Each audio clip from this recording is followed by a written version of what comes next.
Hello, signal problem. अच्छा, phone cut क्यों कर रहे थे?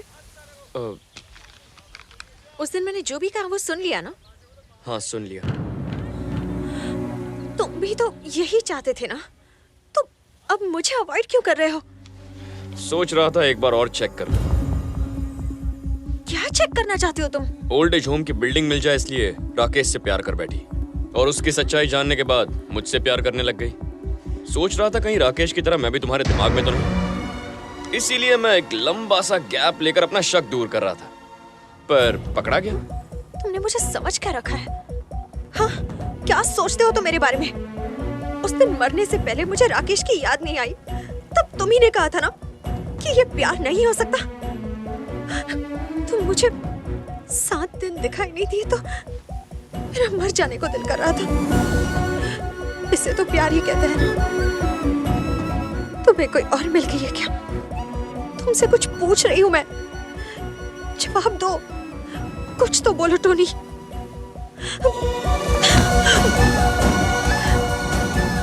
तुम्हारी ये चुप्पी मेरी जान ले लेगी टोनी। प्लीज मुझसे बात करो, मैं तुम्हारे बिना एक पल भी नहीं रह सकती।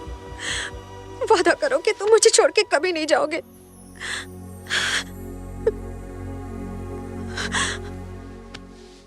मैं वादा करता हूँ।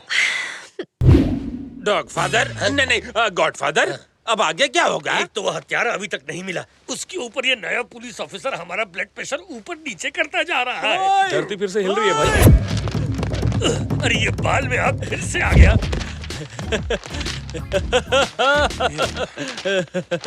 आपको मेरी बातें सुनाई नहीं दे रही थी ना, तो सारी लिख कर लाया हूँ, पढ़िए।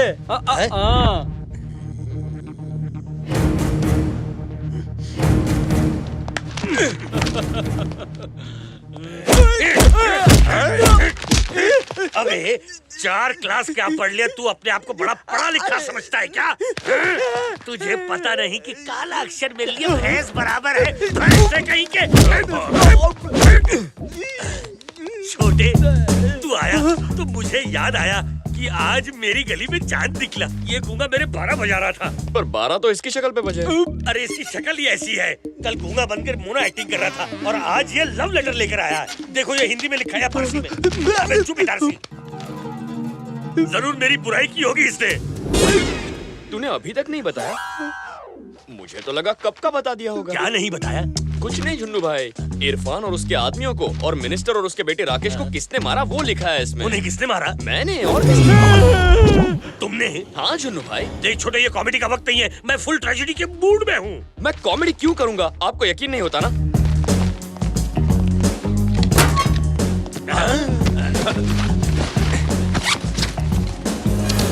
मैंने उन सबको मारकर पैसा यहाँ छुपा दिया था। सच में तूने ही मारा? मगर क्यों छोटे? मैं उनको ना मारता तो आप उस पोजीशन तक कैसे पहुँचते? पर मैंने तो तुझे अपना सपना कभी नहीं बताया था। आपने नहीं बताया, फिर भी मैंने जीबी को मारा। वो जीबी मेरी गोली से नहीं मरा। ओहो, आपको लगता है आपने उसे मारा? अरे आप बटन दबाइए ना, जो होगा देखा जाएगा। ये सब किस लिए छोटे? आपको सबसे बड़े डॉन की कुर्सी पर देखना ही मेरा मकसद है। आपकी खुशियों के लिए मैं कुछ भी कर सकता हूँ। ठीक है, इरफान भाई को तुमने भाई के लिए मारा, पर मंत्री और उसके बेटे को क्यों मारा? मैंने सोचा इरफान की मौत के बाद मिनिस्टर जिंदा रहा तो बहुत दुखी होगा, इसीलिए रहम खाकर मार दिया। अपने डर को भगाने के लिए तुम लोगों को धोते हो ये तो मालूम था, लेकिन रहम आने पर जान ले लेना, ये क्या है? हर कैरेक्टर को ऐसे ही मारते रहेगा तो फिल्म आगे कैसे बढ़ेगी? अगर तू ये सब मेरे लिए कर रहा है तो वो पुलिस ऑफिसर मुझे कुत्ते की बहुत मारेगा। गन दिखा के कहेगा तेरा क्या होगा कालिया, तो मैं क्या जवाब दूंगा? डर लगता है तो उसे मार दीजिए भाई। आपके लिए तो मैं उस पुलिस ऑफिसर को भी मार दूं। आप टेंशन मत लीजिए भाई, मैं हूं ना, मैं सब सेट कर दूंगा। आप तो बहुत बड़े जादूगर हो भाई। झटका लगा तो जुबान चलने लगी। कसम से दोबारा पंगा नहीं लूंगा, मुझे अपना चेला बना लो। यहाँ मैं आया था सबके सामने आपकी पोल खोलने, और आपने तो मेरा गला खोल के सबकी बोलती बंद कर दी। अब आपका गेम बजाना किसी के बस की बात नहीं, बस उस ऊपर वाले को छोड़कर।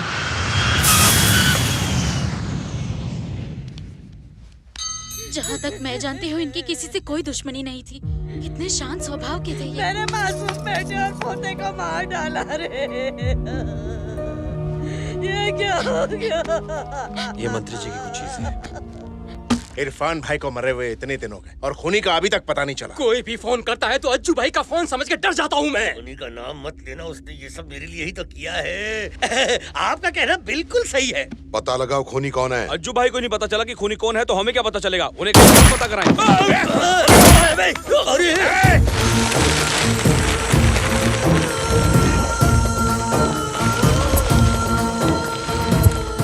वो कौन है पता चला? मालूम नहीं पड़ा। 20 दिनों से मैं यही बात सुनता आ रहा हूँ। मेरे भाई की मौत से ज्यादा मुझे इस बात का अफसोस है कि उसके खूनी का अभी तक पता नहीं चला। ये बात मैं फिर से सुनना नहीं चाहता। अब बताओ मुझे, पता चला या नहीं?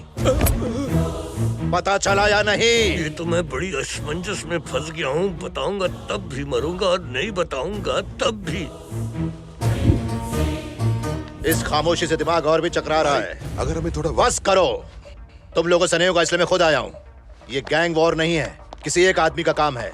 मैं उस आदमी को 24 घंटे में पकड़ लूंगा और तुम लोग तब तक यहीं रहोगे। ये बात तुम लोग अच्छी तरीके से समझ लो। आपको कुछ भी याद आए मुझे इन्फॉर्म कीजिएगा। 10 दिन में शादी करके राकेश घर बसाने वाला था। मैंने कितना मना किया था, मेरी बात नहीं सुनी। ये सब उस लड़की की वजह से ही हो रहा है। कितनी बनौती थी, मेरे बेटे को कहाँ गई? राकेश की लव स्टोरी का क्या चक्कर है? उन दोनों की शादी होने वाली थी, लेकिन फिर वो लड़की किसी और लड़के से प्यार करने लगी सर। कौन है वो? लड़के का नाम टोनी है। टोनी? ये उसकी फोटो है।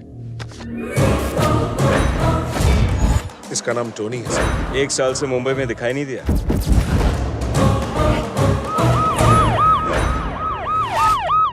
टोनी यहाँ रहता है? रहता यही है, पर मंदिर गया है। कौन से मंदिर? देवी के मंदिर, गांव के बाहर पहाड़ी पर है।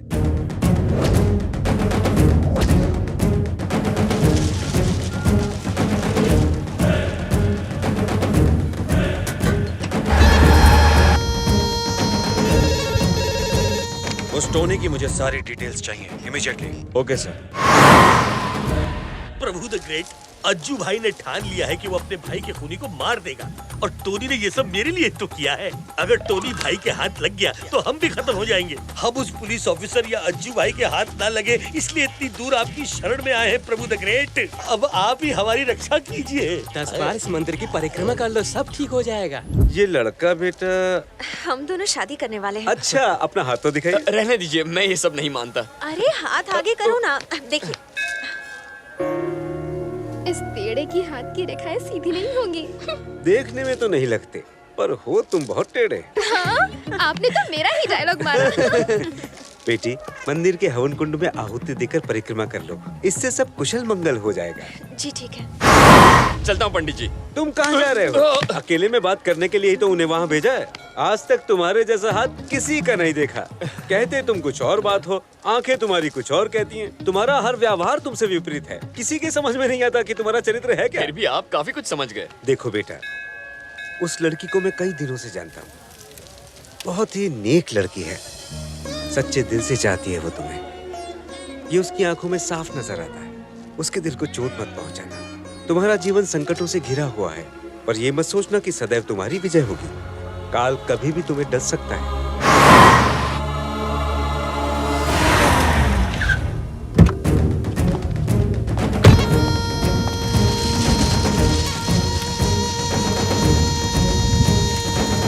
लगता है ये पंडित पहले जिम में ट्रेनर था। तभी तो 100 बार परिक्रमा करने को बोला है।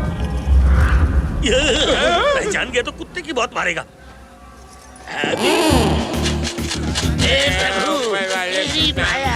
और बाकी कुछ नहीं पाया। नहीं पहचाना, नहीं पहचाना, नहीं पहचाना।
क्या कर रहे हैं?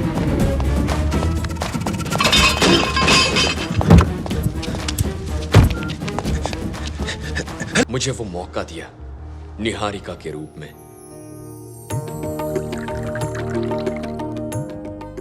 आपकी बहन हमारे घर की लक्ष्मी बने, यही हमारे लिए काफी है। लड़का तो बहुत अच्छा है, लेकिन मुझे अभी शादी नहीं करनी। ऐसा रिश्ता बार बार नहीं आएगा। निहारिका, मान भी जाओ। नहीं भैया। अर्चना, तुम इसे अपने तरीके से समझाओ, ये मेरी नहीं सुनती। अब मान भी जाओ निहारिका, कितना अच्छा लड़का है, तुम्हारी जोड़ी भी जमती है। आखिर ना कहने की वजह क्या है?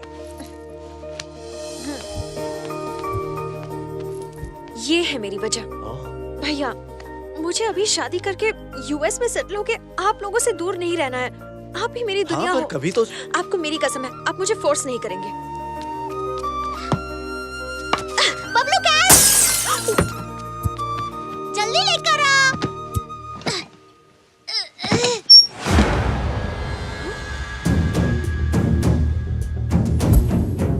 ये गन किस लिए भैया? आप तो मार्केटिंग जॉब कर रहे हैं ना, तो उसमें इतने पैसे और गन की क्या जरूरत है?